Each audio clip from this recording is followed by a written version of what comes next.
Boas, bem-vindo aqui a este vídeo onde eu te vou mostrar 10 jogadores, não, 10 guarda-redes, ou no Brasil 10 goleiros, que estão baratos, porque estão em final de contrato ou porque perderam temporariamente a titularidade e que é uma boa compra a pensar no futuro. Especialmente pelo facto das cartas comuns, a partir de julho ou agosto, agora não sei qual é que é o mês preciso, vão ser impedidas de ser utilizadas na D4. Por isso é inteligente começar a antecipar isso, porque possivelmente os guarda-redes vão elevar o preço devido a esse facto, não é?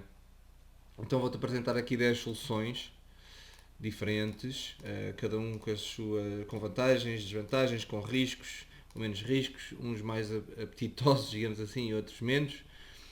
Antes não te esqueças que se utilizares o link de afiliados que está abaixo para te registares dentro do jogo, tu recebes 5. Não, tu adquirires 5 cartas em leilão, lá nos bids, tu recebes uma carta de oferta. Tens que utilizar esse link de afiliado para ter esse benefício. Se te registares pelo site oficial, não recebes esse benefício. Ok? Então vamos lá.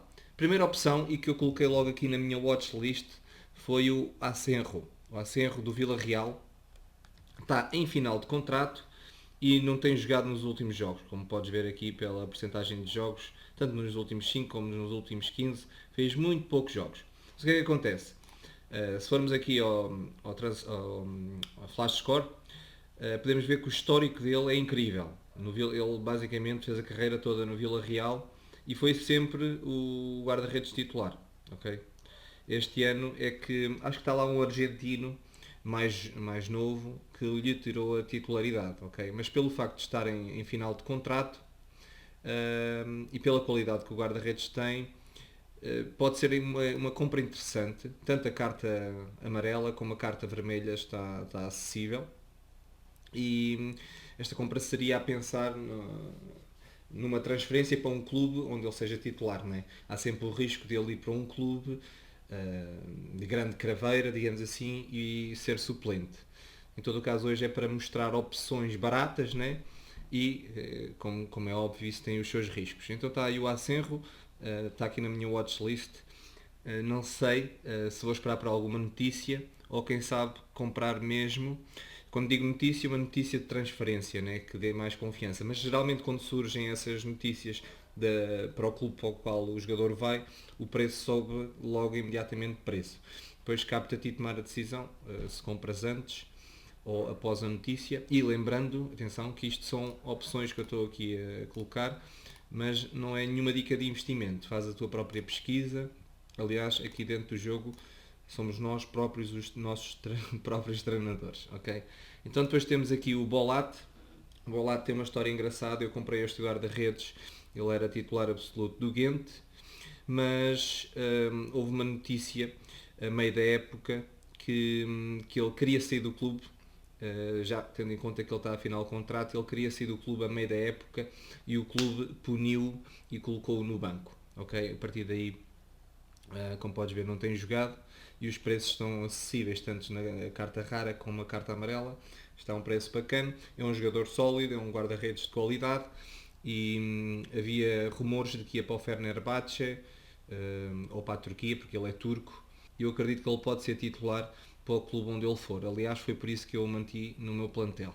Ok, depois temos aqui o Lucas Zidane, também tem uma história com este guarda-redes, também está em final de contrato. Ele é o filho do Zidane, ok? Não sei se é por isso que mantém os preços assim mais elevados, porque eu falei com várias pessoas em grupos espanhóis da Sorar que me disseram que o Lucas Zidane ainda tem muitas falhas e não é assim um grande guarda-redes. Não sei se é pelo mediatismo do nome Zidane. A verdade é que os preços, mesmo sendo um reserva e com poucas provas dadas no mercado, estão um pouco altos para aquilo que o jogador tem vindo a mostrar. Em todo o caso, está barato dentro da perspectiva se ele for para um clube onde for titular. Mas aqui o Lucas Zidane é uma opção que eu acho que é mais arriscada, porque não é aquele guarda-redes que me transmite aquela confiança que vai ser titular no clube onde ele for. Em todo o caso está em final de contrato e há essa especulação, não se sabe para onde vai e poderá ser uma boa opção. Depois temos o Ivo Gabric, este não está em final de contrato, também tenho uma história com este guarda-redes, perdeu a titularidade mais ou menos a meio da época. Eu vi alguns jogos dele, ele tem qualidade, é um guarda-redes com qualidade, e ele está emprestado, agora não sei ao certo pelo clube, ele está emprestado ao Lille por uma época, ok? Acho que é Atlético Madrid, deixa-me confirmar. Atlético Madrid emprestou ao Lille, ok? Está emprestado ao Lille, retorna ao Atlético Madrid. Não é nesta perspectiva que eu acho que é uma boa opção. Se ele voltar ao Atlético Madrid poderá ser suplente. Aqui o Ivo Gabrites fica dentro desta especulação de que o Atlético Madrid o possa emprestar a outro clube e que ele seja titular. Como ele já fez alguns jogos num clube sólido, né, de uma grande liga, fez 21 jogos, acredito que possa ter propostas e possa ir para algum clube onde ele agarre o lugar e daí os preços depois subirem. Também está barato, tanto a vermelha como a amarela estão preços acessíveis. Depois temos aqui o Silvestri, este é um guarda-redes que eu tenho vindo a acompanhar, não está em final de contrato, aliás ele assinou pelo Udinese acho que há um ano, e está aqui porque dentro dos preços dos guarda-redes titulares e sólidos e que transmitam confiança que vão manter a titularidade por muito tempo, eu acho que está a um preço acessível, tanto a carta amarela como a carta vermelha. É um guarda-redes que eu considero que está interessante. Eu acho que o preço está mais barato porque ele teve muito tempo com o SO5 amarelo, devido ao facto da Udinese estar com umas dificuldades no campeonato, mas agora recuperaram e estão mais ou menos a meio da tabela, por isso também não vão descer de divisão, é também uma opção interessante. Depois está aqui o Thomas, muito semelhante ao Silvestri, com a diferença de eu achar o Silvestri mais seguro, porque não está em final de contrato, já o Thomas da Lazio finaliza contrato e pronto, há sempre aquela dúvida para onde vai e se efetivamente vai pegar destaca, não é? Ainda assim, para um guarda-redes que tem vindo a mostrar a sua qualidade na Lazio, que é um clube forte, está a um preço que eu considero acessível. Depois temos aqui o David Ospina, 33 anos, é um pouco assustador, mas foi um guarda-redes de qualidade, eles geralmente aguentam mais umas épocas e é um guarda-redes que sempre que eu olho para ele, sempre que eu venho à procura dele, está com uma grande performance. Inclusive agora até está um bocadinho abaixo daquilo que eu costumo ver e para a qualidade que ele tem, acho que está a um preço acessível aqui na carta rara. Carta amarelas não temos, ok? Ele está lesionado, aparece aqui, mas não te assustes, é por pouco tempo. Acho que ele está doente, mas é uma recuperação rápida. E outra coisa, está em final de contrato. Isto não sei se é positivo, se é negativo, porque ele é titular no Nápoles e o Nápoles é um grande clube. Não sei até que ponto isso é positivo. Talvez por isso esteja aqui por um preço mais acessível. Okay? Está aí essa opção. Depois temos o Ozar. O Ozar é uma promessa turca do Fenerbahçe. Já falei com alguns grupos em que disseram que é um guarda-redes de grande qualidade. Inclusive, alguns deles acham estranho ele não ser titular neste momento no Fenerbahçe. E é um guarda-redes sub-23 e para sendo sub-23 considero os preços baratos. Não a vermelha, mas a amarela. Considero a 0055 um guarda-redes sub-23 que poderá ser titular para a próxima época.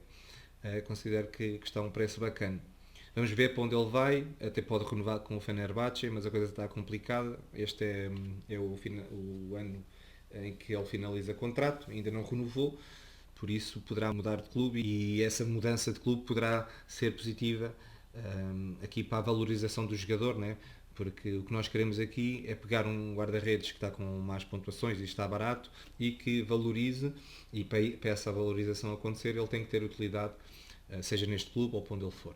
Depois temos aqui o Zoe, conheci-o agora nesta pesquisa, queria-te mostrar 10 opções de jogadores confiáveis e apareceu-me aqui dentro das minhas pesquisas este guarda-redes do Spezia. Olhando assim parece que é um mau guarda-redes, está em final de contrato, o que é bacana, mas isso não é suficiente para dar confiança. O que acontece é que eu fui fazer aqui a pesquisa do guarda-redes e ele tem um histórico, digamos, invejável, uma carreira já consolidada. Ele foi guarda-redes do PSV durante muitos anos, titular, indiscutível. Aqui muitos jogos, como podes ver, realizados. Depois, nas últimas 3 épocas para cá, não, nas últimas 2 épocas, foi quando foi para o Spezia, basicamente, é que a coisa começou a correr mal, porque em 2020 ele ainda fez 18 jogos no total, entre o PSV e o Utrecht. Ok, também não foi mal. Aqui no Spezia é que a transferência correu mal, esteve sempre no banco, basicamente. Talvez porque teve aqui uma lesão, exatamente, isto aqui ainda não tinha visto. Portanto, ele vem do PSV para o Spezia, faz aqui uns jogos como titular, portanto foi contratado com o intuito de ser titular e depois lesionou-se, uma lesão grave, porque ainda foi há algum tempo, e depois esteve sempre no banco. Fez aqui uns jogos, mas basicamente sempre no banco. Ou seja, o guarda-redes que estava no Spezia mostrou-se sólido o suficiente e agarrou o lugar aqui do como é que ele se chama? Do Zoe. Ok? Mas como está em final de contrato e como está muito, muito baratinho, 0,020 para um guarda-redes, parece-me uma boa opção. Aliás, vou colocar aqui na minha watchlist também, porque para o preço, e como já disse, como está em final de contrato, vai sair do clube quase certeza. Parece-me um bom tiro. Um bom tiro. Claro, pode ir para um clube onde não joga. Pode. Mas pelo preço parece uma boa oportunidade. Depois, por última opção, mas que eu considero uma opção de risco face ao investimento, é o Sevillar. Este guarda-redes era do Benfica, foi transferido recentemente para a Roma. A Roma tem lá o Rui Patrício, é um clube forte e o Sevillar não tem assim, digamos, uma carreira que possa-se dizer que ele vai ser titular na Roma. Ok? Não vai. Só se o Rui Patrício se ilusionar ou algo do género. O que pode acontecer aqui é o Sevillar ser emprestado. E nessa ótica poderá ser uma boa oportunidade. Os preços estão acessíveis, ok? Mas como disse, é um movimento um bocado arriscado. Fica aqui só para completar este leque de 10 opções. Ok? Epá, se tiveres aí mais ideias de guarda-redes, porque existem várias outras opções que eu poderei não estar a ver, deixa aí abaixo para agregar valor, porque quase todos os treinadores aqui na Sorar estão à procura de guarda-redes baratos, acessíveis, especialmente, e como eu disse no início do vídeo, devido às mudanças que vão acontecer na Sorar, que vão impedir as cartas comuns de participar nas D4.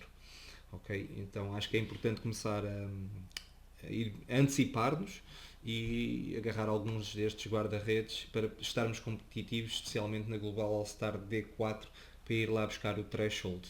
Então é isso. Fortão abraço e não te esqueças, utiliza o link que está abaixo para te registrares através de mim e assim vamos juntos nesta aventura de treinadores virtuais de sucesso. Fui.